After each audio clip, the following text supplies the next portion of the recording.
10절까지의 말씀입니다. 요한복음 11장 7절서부터 10절까지의 말씀 제가 봉독해 올리겠습니다. 요한복음 11장 7절입니다. 그 후에 제자들에게 이르시되 유대로 다시 가자 하시니 제자들이 말하되 랍비여 방금도 유대인들이 돌로 치려 하였는데 또 그리로 가시려 하나이까? 예수께서 대답하시되 낮이 12시간이 아니냐?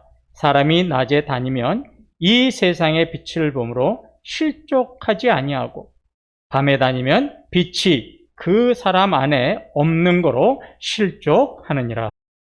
이제 우리가 몇 주 전에 살펴본 말씀인데요. 요한복음 이제 10장 22절에 보면 예수님께서 수전절 기억나시죠? 수전절이라는 절기 때에 예루살렘 성전으로 올라가셨어요. 물론 이제 솔로몬 행각이라는 곳에서 유대인들에게 말씀을 가르치시죠. 근데 말씀의 내용이 이런 거예요. 나를 믿고 따르는 자는 내가 영생을 줄 수 있다. 그런데 그 영생이 누구로부터 오는 거냐면 하나님으로부터 오는 것이다. 따라서 하나님 아버지와 나는 하나다. 이렇게 말씀을 가르치셨어요. 그 얘기를 듣고 있던 유대 종교 지도자들은 하나님하고 자기가 하나야? 이거는 신성모독이네? 그러면서 불같이 일어나가지고 돌을 들고 어떻게 하냐면 예수님을 치려고 했어요. 신성모독이죠. 저 막 난리가 난 거예요. 말씀을 가르치다가. 그래서 그 어수선한 상황을 주님은 이제 때가 아니기 때문에 그 자리를 피하셔요. 그래서 좀 다른 곳으로 가시는데 그게 어디로 가시냐면 요한복음 10장 40절에 나옵니다. 다시 요단강 저편 요한이 처음으로 세례 베풀던 곳에 가사 거기 거하시니. 예, 그 정말 난리를 치고 있는 유대 종교자들의 폭동을 피해서 세례 요한이 처음으로 세례를 줬던 그런 그곳으로 갔어요. 근데 여기는 좀 예루살렘성하고 좀 거리가 떨어져 있는 한적한 곳입니다. 유대 종교 지도자들의 그런 힘이 미치지 않는 그런 곳으로 가서 이제 며칠간을 거기서 쉬고 계셨어요. 그런데 이제 여기 계실 때에 우리가 지지난주부터 살펴봤던 베다니에 살던 주님이 사랑하시는 나사로가 이 몹쓸병에 걸렸다는 소식을 바로 이제 여기서 들으시는 거죠. 자, 예수님은 본인이 사랑하시는 나사로가 병들었다라는 소식을 듣고도 급한 게 하나도 없으셨어요. 이틀이나 거기에 더 머물러 계셨습니다. 그래서 이제 이틀이 지난 후에 예수님은 제자들에게 7절을 보면 이렇게 말씀을 하십니다. 그 후에 제자들에게 이르시되 유대로 다시 가자 하시니. 예, 제자들에게 자, 이제 우리가 여기를 떠나서 유대로 다시 가자 이렇게 말씀하셨어요. 근데 제자들은 이 말을 어떻게 알아들었냐면 예수님께서 나사로가 병들었다는 얘기를 주셨으니까 이제 나사로에게 찾아가서 병을 고치시려고 가시는가 보다 이렇게 알아들었습니다. 근데 예수님은 그런 뜻으로 이야기하신 게 아니에요. 여러분 저기 잘 보세요. 그 후에 제자들에게 이르되 베다니로 가자 이렇게 이야기 안 하셨어요. 유대로 가자. 유대라는 것은 정확하게 이야기하면 예루살렘 성으로 다시 들어가자라는 거예요.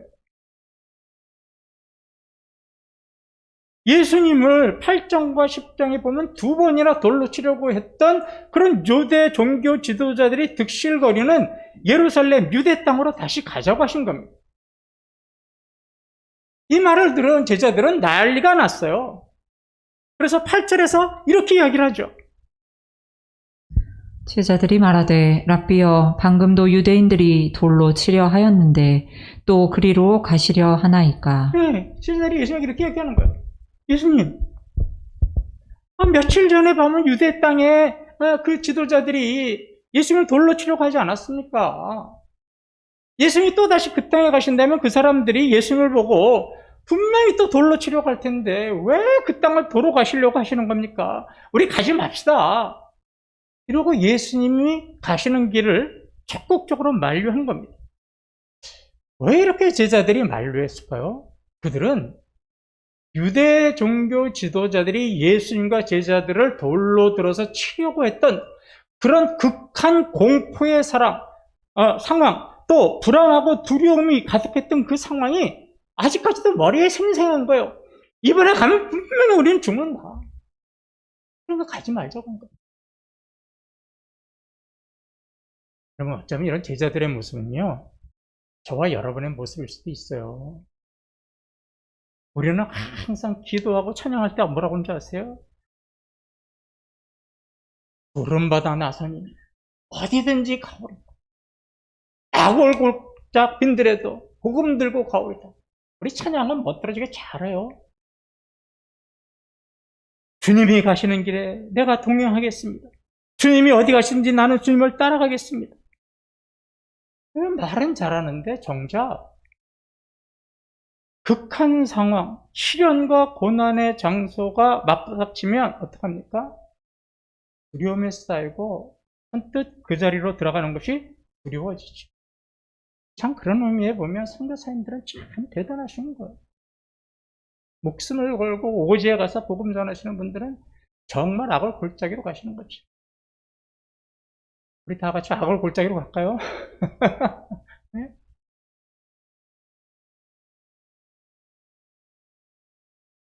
주님이 주실 축복이, 고난 후에 주님이 주실 축복이 크고 놀랍다는 거 다 알아요. 우린 믿음이 있었어요. 그런데도 주님이 나와 함께 그 고난의 장소에 가자 그러면 선뜻 주님 따라가겠나이다 이 말이 안 나오죠. 머뭇거리고 망설여져요. 제자들 욕할 거 아무것도 없습니다. 그러면 예수님은 왜 유대 종교 지도자들이 돌로 치려고 했던 유대 땅을 다시 가려고 하셨을까요? 그 이유를 우리는 여러 군데서 찾아볼 수 있지만 누가복음 19장 41절과 42절에서 찾아볼 수 있습니다. 가까이 오사 성을 보시고 오시며 이르시되 너도 오늘 평화에 관한 일을 알았더라면 좋을 뻔하였거니와 지금 내 눈에 숨겨졌도다. 예, 이제 예수님이 3년간의 모든 복음 사역을 공생애를 끝내고 이제 마지막으로 십자가를 지시려고 이제 예루살렘을 향해서 가시는 장면이에요. 예루살렘을 이제 이렇게 들어가시다가 예루살렘 성 바로 그 앞에 조그만 언덕이 하나 있어요. 그 언덕이 뭐냐면 이제 감람산이라고 하죠. 감람산 언덕에서 이렇게 예루살렘을 바라보시면서 여기 어떻게 하셨다고 그래요? 우셨다고 그래요. 예수님이 예루살렘 성을 보고 우셨어요. 그런데 이 우셨다는 말이요, 헬라어 성경을 보면 클라이오라는 단어를 써요. 클라이오.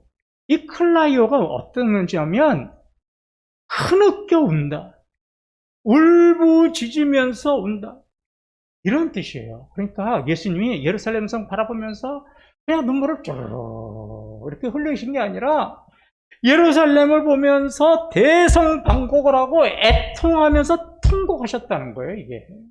사실은 이 누가복음 19장 해석을 그렇게 해석을 해야 돼요. 그래야 우리한테 의미가 다가와요.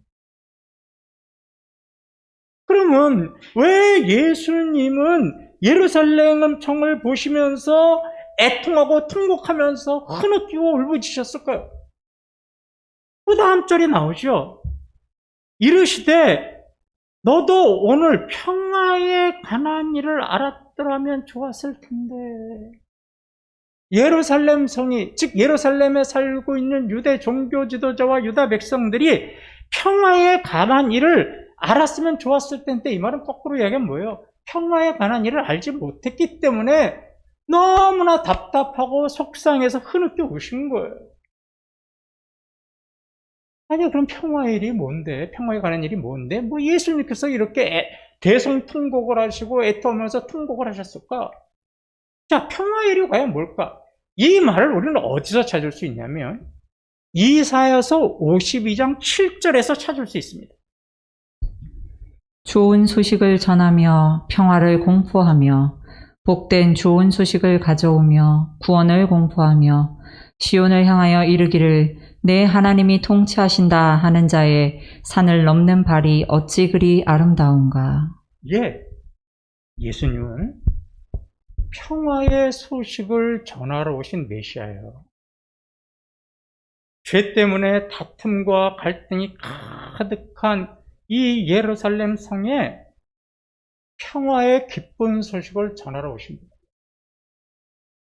하나님과 인간 사이에 가로막혀 있는 이 죄의 담을 예수님께서 허무셔서 하나님과 인간들이 평화를 누리도록 하기 위해서 오신 평화의 메신저, 평화의 사신이에요.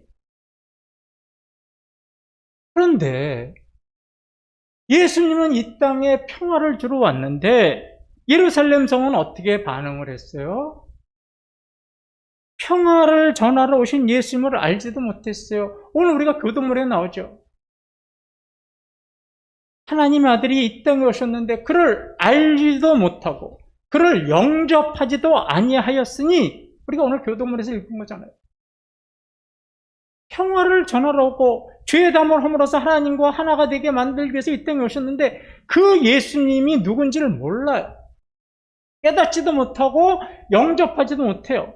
더 나가서 심지어는 어떻게 했습니까? 평화를 전하러 오신 예수님을 돌로 쳐서 죽이려고 했잖아요. 그러니까 이 사실, 자신을 알지 못하고 평화의 소식을 전하러 왔음에도 그 평화의 소식을 받아들이지 못하고 영접하지 못하고 오히려 돌로 쳐서 메시아를 죽이려고 하는 이 유대 사람들의 평화를 알지 못하는 그런 어떤 모습을 보고 너무나 안타까워가지고 대성통곡을 하고 애통하면서 우신 거예요. 여러분들이 전도하시다가 정말 말귀 못 알아듣고 막 안 믿고 그런 사람 보면 어떻게 돼? 막 속상하고 어떤 때 막 화가 나서 막 눈물이 날 때도 있잖아요. 별로 없으시는 것 같은데. 정말로 내가 전하고 싶은데 그걸 안 받아들이면 막 속상해서 눈물이 날 때가 있어요. 지금 예수님이 그런 모습입니다. 그러니까 예수님께서 유대로 다시 가자고 하신 것은 이제 내가 십자가를 짊어짐으로 하나님과 평화를 누릴 수 있는 구원의 복된 소식을 다시 유대 땅 예루살렘에 전하러 나는 간다, 그런 뜻이에요. 예수님께서 평화의 소식을 전하고 예수님께서 십자가에서 죽으셔야만 예루살렘이 평화를 얻고 구원을 얻을 수 있기 때문에 유대 종교 지도자들이 돌로 치려고 하고 자기를 죽이려고 했던 그 땅이지만 나는 다시 거기를 가야 한다. 이렇게 말씀하신 거예요. 근데 이런 예수님의 마음을 지도자들은 하나도 몰라요. 가지 말자 그러는 거예요. 그래서 제자들에게 예수님은 9절, 10절에서 이렇게 말씀을 해주세요. 예수께서 대답하시되 낮이 12시간이 아니냐. 사람이 낮에 다니면 이 세상의 빛을 보므로 실족하지 아니하고 밤에 다니면 빛이 그 사람 안에 없는 고로 실족하느니라. 예, 예수님이 뭐라고 하냐면 낮이 12시간이 아니냐. 낮이 12시간이라고 하셨어요. 유대인들은요 보통 아침 6시서부터 저녁 6시까지 이 12시간을 낮 시간이라고 그래요. 이 예수님께서는 낮이 12시간이 아니냐라고 하신 말씀은요, 두 가지의 의미가 있습니다. 서로 상반되는 두 가지 의미가 있어요. 그래서 제가 오늘 제목을 낮이 12시간이라고 정했어요. 첫째는 어떤 말씀이냐면요, 낮이 12시간이다. 아직 낮 시간이기 때문에 밤이 오기 전에 우리는 할 일이 있다. 그 할 일을 남아있으니까 그 할 일을 우리는 열심을 다하자. 최선을 다해서 낮 시간에 우리가 열심히 일하자. 이런 뜻이에요, 제자들에게. 가지 말자고 하는 제자들에게 아니다, 제자들아. 지금은 낮 시간이야. 내가 죽을 거 없으면 그때는 이제 밤 시간이다. 그때는 일 못한다. 나와 함께 있을 때, 아직까지 시간이 남아있을 때 우리 최선을 다해서 하나님의 복음을 전해야 된다. 평화의 소식을 전해야 된다. 이 뜻이 낮이 12시간이 아니냐, 그런 뜻입니다. 요한복음 17장 4절을 보십시오. 아버지께서 내게 하라고 주신 일을 내가 이루어 아버지를 이 세상에서 영화롭게 하였사오니. 하나님은 예수님에게 평화의 소식을 전하는 사명을 주셔서 이 땅에 보내셨어요. 그러니까 그 일을 통해서 어떻게 해야 되는 거예요? 하나님을 영화롭게 해야 되는 거예요. 그러면 아직까지도 예수님에게 남아있는 그 일이 뭡니까? 십자가를 지시는 거예요. 왜? 예수님이 십자가를 지셔야만 평화를 줄 수 있고 구원을 줄 수 있기 때문에. 낮 시간 동안에 나는 이 일을 해야 되는데 아직까지 나는 이 일이 남아있다. 그래서 나는 유대 땅에 가야 한다. 이렇게 말씀하십니다. 예수님께서 이렇게 말씀하시고 이제 유대 땅으로 가시는데, 그러고 나서 얼마 안 돼가지고요, 한 달도 안 되고 나서 정말로 예수님이 십자가에서 십자가를 지시고 돌아가세요. 두 번째는 상반된 뜻입니다. 낮이 12시간이란 말은, 낮은 12시간이라고 하는 제한된 시간이다. 우리가 이 시간을 허비하다 보면 금방 밤이 와서 우리가 일을 못한다. 낮 시간은 정해져 있는 시간이지 무한정의 시간이 아니다. 그러니까 낮 시간을 우리 허비하지 말고 낭비하지 말고 최선을 다해서 우리 하나님 아버지를 영화롭게 해야 한다. 그래서 나는 유대로 갈 거다. 이렇게 말씀하신 거예요. 그러면 여기서 낮은 12시간이 아니냐 이 말은 단순히 수치상의 12시간이 아니에요. 이 12시간이라는 것은 우리 인생을 이야기하는 거예요. 우리 인생에서 우리에게 주어진 시간 동안에 아직까지도 남아있는 시간이 있다면 최선을 다하는 거예요. 그리고 권사님, 장로님, 남아있는 시간이 아직까지 죄송합니다. 간다는 순서 없지만 남아있는 시간은 이제 얼마 남지 않으셨을 거예요. 우리 유나나 지우보다는 남아있는 시간이 그 시간 동안 최선을 다하셔야 되는 거예요.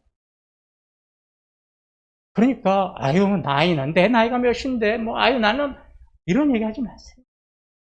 그건 하나님 앞에서 안 통하는 이야기예요. 주님이 부르실 때까지 낮 12시간은 최선을 다해야 하는 시간입니다. 인생은 참 짧아요. 나이 드신 분들에게 100분에게 딱 물어보면 100분 다 뭐라고 대답하면 내 인생은 참 길었어요. 지루했어요. 이렇게 말씀하시는 분이 있을까요? 없어요. 대부분이 뭐라 그래요? 참 인생이 짧다. 그 짧은 인생 동안에 우리가 어떻게 되냐? 최선을 다해야 된다는 거예요. 그러면 믿지 않는 사람들만 인생이 짧으냐? 믿는 사람들에게도 역시 마찬가지로 인생은 짧아요. 그래서 모세가요, 시편 90편 9절 10절에서 이렇게 이야기했습니다. 우리의 모든 날이 주의 분노 중에 지나가며 우리의 평생이 순식간에 다하였나이다. 우리의 연수가 70이요 강건하면 80이라도 그 연수의 자랑은 수고와 슬픔뿐이요 신속히 가니 우리가 날아가나이다. 예, 수고와 슬픔뿐이요 신속히 날아간대요. 세월이. 모세도 얼마나 인생이 짧은 줄 알았어요. 그러니까 모세는 인생이 짧다는 걸 알았기 때문에 그 인생을 함부로 살지 않았습니다. 그래서 우리가 잘 알듯이 모세가 몇 세에 부르심을 받아요? 80세에 부르심을 받습니다. 그리고 40년 동안 주님이 주신 사역을 잘 감당하죠. 우리 권사님들 아직 80이 안 되셨으면 젊으신 겁니다. 늙었다는 얘기 하지 마세요. 젊으신 거예요.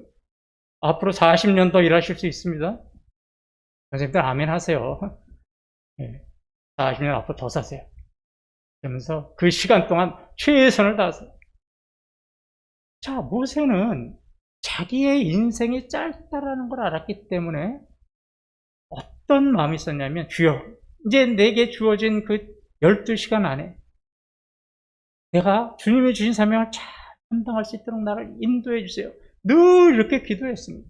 그게 바로 시편 90편 12절의 말씀이에요. 주 우리 하나님의 은총을 우리에게 내리게 하사 우리의 손이 행한 일을 우리에게 견고하게 하소서. 우리의 손이 행한 일을 견고하게 하소서. 예, 뭐라 그래요? 주여, 내게 은총을 내리셔서 주님이 나에게 주어진 그 사명을 잘 감당할 수 있도록 내 손을 강건하게 하소서. 내가 주의 뜻을 행하는 일에 강건하게 하소서, 견고하게 하소서, 주의 사명을 감당하게 하소서. 이렇게 기도했어요. 그 결과 어떻게 했어요? 40년 동안 모세는 영이 맑았어요. 몸도 약해지지 않았어요. 하나님이 능력을 주셔서 40년 동안 이스라엘 백성들을 애굽에서 데려서 광야의 40년을 그 거친 땅을 돌아다니면서도 모세는 영안이 밝고 건강했어요. 맞습니다, 여러분. 우리의 인생, 정말로 짧은 인생입니다. 낮 12시간은 순식간에 지나가는 인생이에요. 그 인생을 우리가 어떻게 쓰느냐에 따라서 정말로 긴 인생도 될 수 있고 짧은 인생도 될 수 있는 것. 어떤 사람들이 인생이 짧다고 그러는지 아세요? 세상의 쾌락과 향락을 즐기던 사람들. 마지막 때도 뭐라 그래요? 아직까지 나는 즐길 거 더 남아있는데. 나는 아직까지 더 많이 즐기지 못했는데. 죽는 걸 너무나 안타까워하죠.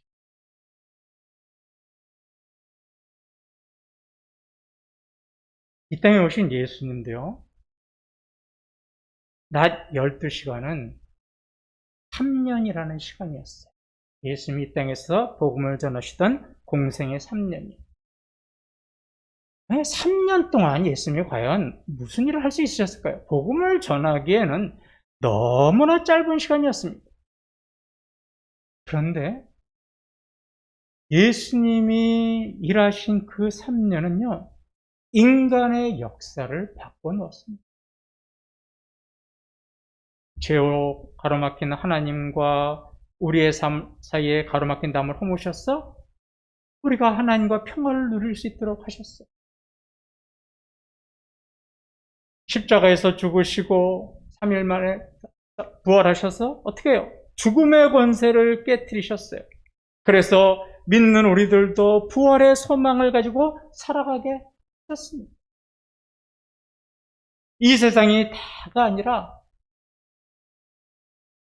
하나님의 나라 천국을 바라보며 살아가게 하셨어요. 여러분, 나이 드신 분들, 좀 높으신 분들이 돌아가시면 뭐 했다고 그래요? 돌아가셨습니다. 그것보다 더 높인 말이 있는 거 아세요? 별세 하셨습니다. 별세. 그렇죠? 별세. 이별 별자로 별세 하셨습니다. 근데요, 이건 믿지 않는 사람들이 쓰는 말이고요. 우리 믿는 사람들은 이 별이 이별별이 아니라 달을 별을 써야 돼요. 달을 별.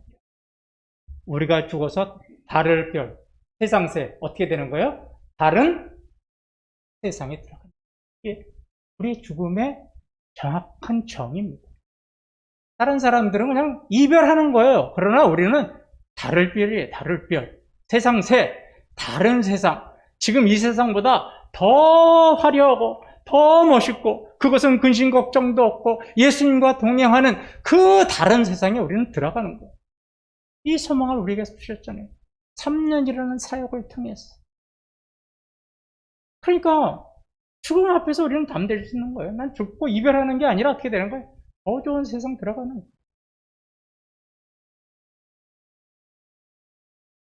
제자들이 예수님에게 아니 왜 또 유대로 가시려고 그러세요? 하면서 예수님을 만류했잖아요. 이건요, 제자들이 예수님을 걱정해서 한 말은 아니에요. 예수님을 따라가지 않을 수도 없고 따라가면 분명히 지난번에는 살아서 돌아왔는데 이번에 가면 틀림없이 죽을 것 같은 거예요. 자신들의 목숨을 잃을 것이 두려워서 뭐라고 하는 거예요? 예수님 가지 맙시다, 우리 거기. 자기 목숨을 유지하려고 가는 거지 예수님을 걱정해서 한 말이 아닙니다, 이 말은. 그러면 예수님은 자신의 목숨을 내놓으려고 가시는데 제자들은 자신의 목숨을 내놓지 않으려고 가지 말자 그래요? 그 차이가 어디 있습니까? 예수님은 본인 자신이 진리의 빛이지만 제자들은 아직까지도 이때까지도 진리의 빛, 생명의 빛이 그들의 마음에 없었기 때문에 그들은 자기 생명이 더 소중했던 거예요. 그래서 주님이 하신 말씀이 요한복음 11장 10절입니다. 밤에 다니면 빛이 그 사람 안에 없는 고로 실족하느니라. 예. 아직도 제자들은 예수님을 따른다고 했지만 그들 안에는 진리와 생명의 빛이 없었어요.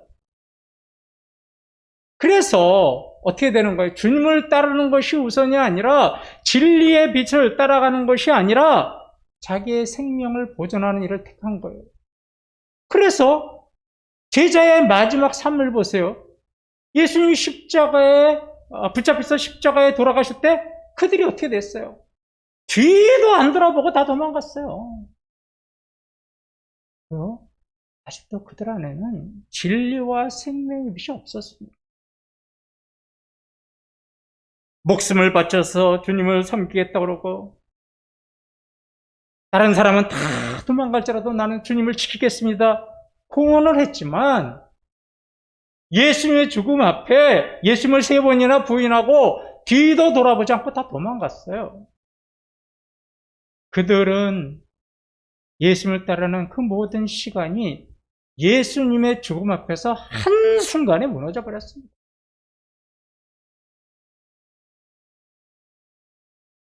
자, 이렇게 자기의 목숨을 살리는 것이 더 좋아서 예수님을 따라가지 못하고 뿔뿔이 있었던 제자들이 언제 다시 모여요?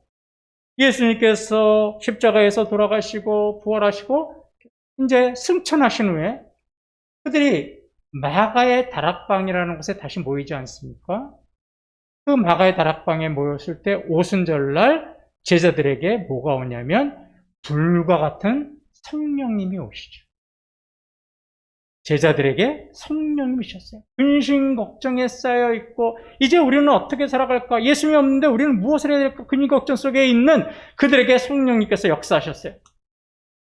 그때야 비로소 제자들은 제자들의 마음에 성령이 임하시고 진리와 생명의 빛이 그들의 마음에 있기 시작했습니다.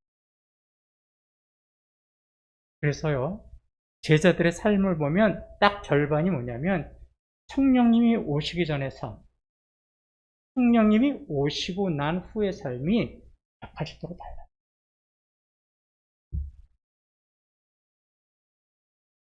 그들은 성령님이 오시자 진리와 생명의 빛을 따라서 가기 시작했습니다.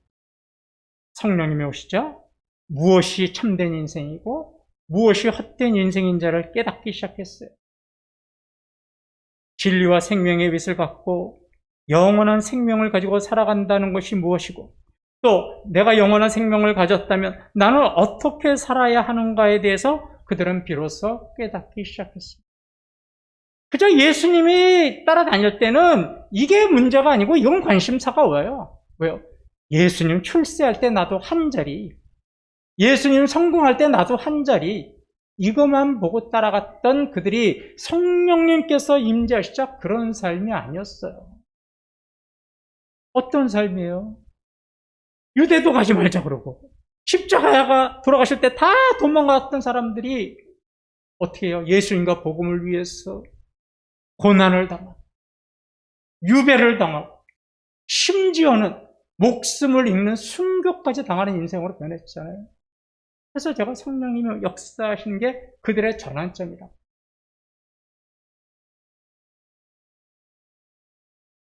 성령님이 오시기 전까지 그들의 인생은 그들의 낮 12시간은 의미 없는 시간이었고 허비하는 시간이었습니다.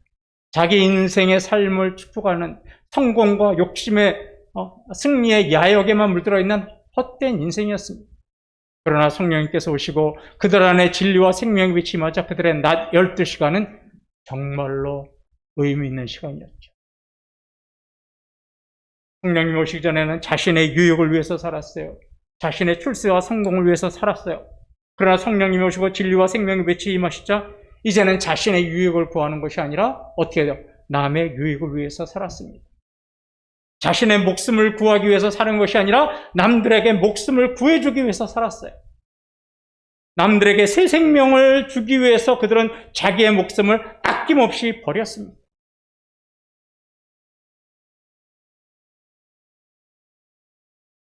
저와 여러분도 우리 모두가 다 성령님을 모신 성도들입니다.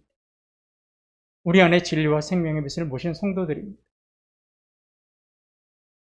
진리와 생명이 되신 예수님을 우리 몸에 모신, 우리 마음에 모신 우리는 주님의 성전입니다. 예수님은 우리에게 진리와 생명의 빛을 주시면서 뭐라고 우리에게 당부 말씀하셨냐면 요한복음 20장 21절에서 이렇게 말씀을 하셨어요. 예수께서 또 이르시되 너희에게 평강이 있을지어다. 아버지께서 나를 보내신 것 같이 나도 너희를 보내노라. 예, 사랑하는 자들이여, 하나님은 나를 이 땅에 평화의 기쁜 소식에 구원의 복된 소식을 전하라고 나를 보내셨습니다. 이제 나도 당신들에게 평화의 소식을 전하는 메신저로 보냅니다. 구원의 복된 소식을 전할 복음의 사도로 나는 당신을 보냅니다. 떠나십시오. 이게 예수님의 마지막 당부입니다.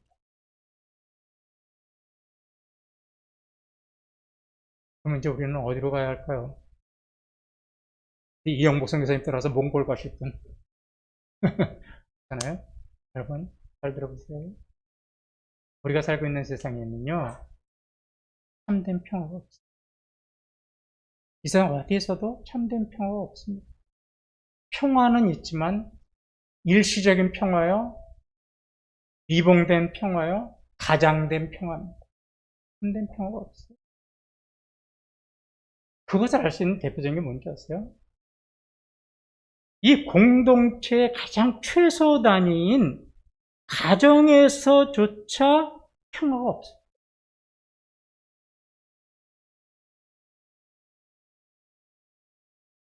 가정에서조차 평화보다는 다툼과 갈등이 더 심해요. 여러분, 저와 여러분을 하나님께서 평화를 주시고 나서 뭐라고 하냐면, 다툼과 갈등이 있는 여러분의 가정에 가서 평화를 주세요. 평화가 없는 여러분들의 친척 집에 가셔서 평화를 주시고 구원의 복된 소식을 주세요. 이게 예수님의 당부입니다. 직장 생활을 해보시면 알지만 직장 생활에서 평화는 없습니다. 치열한 생존 경쟁입니다. 먹고 먹히느냐입니다. 네가 쓰러져야 내가 승리할 수 있는 게 직장 생활이요, 사업체 생활입니다. 이런 곳에 주님이 우리를 보내시는 거예요. 사랑도 없고 평화도 없고 진정한 진리도 모르는 여러분들의 직장과 사업체에서 내가 준 평화의 기쁜 소식을 그대로 전하는 평화의 메신저가 되세요. 평화의 사도가 되세요. 이렇게 우리를 부르신 겁니다. 우리는 뭐 몽골로 가라, 아프리카로 가라, 중국으로 가라 이렇게 우리를 부르신 게 아니에요. 여러분은 무슨 사명이냐면 여러분들이 속해 있는 공동체에게 샬롬, 참된 평화를 주셔야 돼요. 저와 여러분에게는 모두 동일하게 12시간이라는 시간이 주어져 있습니다. 우리가 이 12시간, 똑같이 주어져 있는 12시간을 우리가 주님의 사명을 잘 감당하면 그 시간은 정말로 귀한 시간이 되는 거예요. 그러나 우리가 주님의 사명을 감당하지도 못하고 세상에 매몰돼서 살고 세상 것들을 추구해서 산다면 그 시간은 정말로 짧고 허무한 시간일 겁니다. 우리에게 주어진 12시간, 낮 시간을 우리는 어떻게 사용해야 할까요? 이번 한 주간도 주님이 여러분에게 주신 그 진리와 생명의 빛, 참된 평화의 기쁨을 여러분들이 담고 여러분들이 속한 가정과 직장과 사업체와 여러분들이 공동체와 사회 속에 들어가셔서 진정한 평화도 없고 행복도 없고 사랑도 없고 진리도 없는 것을 완전히 평화의 기쁜 소식으로 변화시키는 저와 여러분이 되시는 한 주간이 되시기를 주님의 이름으로 축원합니다. 우리 다 같이 일어나셔서